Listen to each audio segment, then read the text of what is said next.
안녕하세요, 시온TV입니다. 일본이 10월 1일자로 소비세 인상을 단행했습니다. 기존 8%에서 10%로 늘리면서 연간 46조의 세금을 더 걷게 되었습니다. 아베 총리는 5년 만에 올린 증세 단행에 대해 모든 세대형 사회보장제도 추진에 대한 첫걸음이 될 것입니다 라고 발언했습니다. 아베 총리는 소비세를 인상하는 주요 목적을 국채 상환과 사회보장비 충당이라고 밝혔습니다.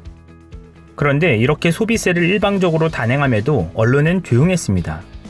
그리고 일본 신문사들은 아베 정부의 소비세 인상에 대한 비판적 기사는 하나도 싣지 않았습니다.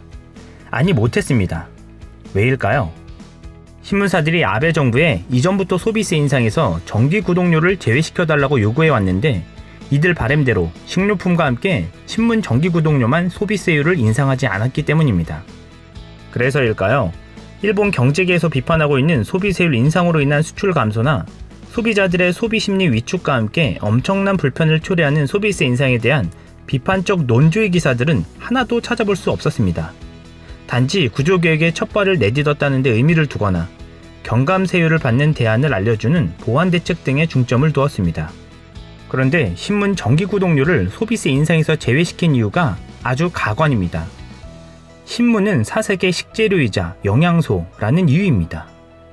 듣고도 믿기지 않는 이유로 사실상 언론 통제에 들어간 모양새가 되었습니다.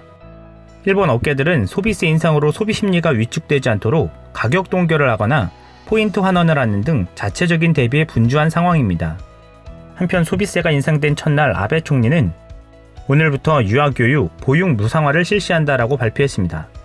저출산의 초고령화 사회로 접어든 문제를 해소하기 위해 저소득층 가정 0세에서 2세의 보육료와 3세에서 5세 유아 수업료 등이 무상으로 전환된다는 것입니다. 비용 충당은 소비세 인상분으로 한다고 합니다.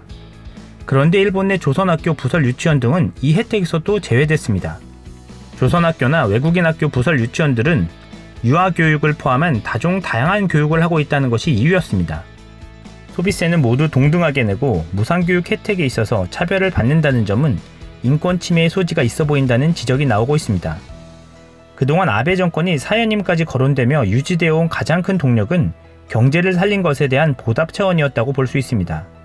하지만 이전 정부들은 소비세를 올린 이후 하나같이 역풍을 맞고 불행한 결말을 맞이한 바 있습니다.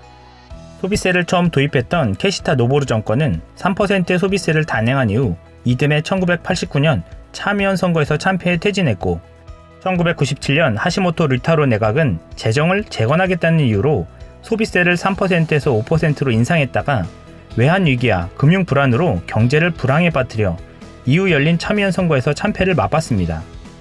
이번 아베 내각은 이를 의식했는지 소비세 인상으로 거둬들인 세액 전부를 복지로 돌리고 있습니다.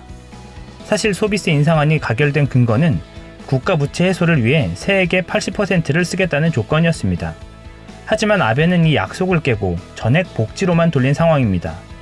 슬그머니 사회주의 국가로의 체제 전환을 해서 군국주의로 탈바꿈하려는 계략은 아닐지 우려되는 상황입니다. 국제금융에서의 위험 신호를 계속 보내고 있고 소비세 인상으로 국민들의 지지가 곧 흔들릴 것이란 전망이 나오고 있습니다. 아베 내각이 이 역풍을 견딜 수 있을까요? 이상 시온TV였습니다.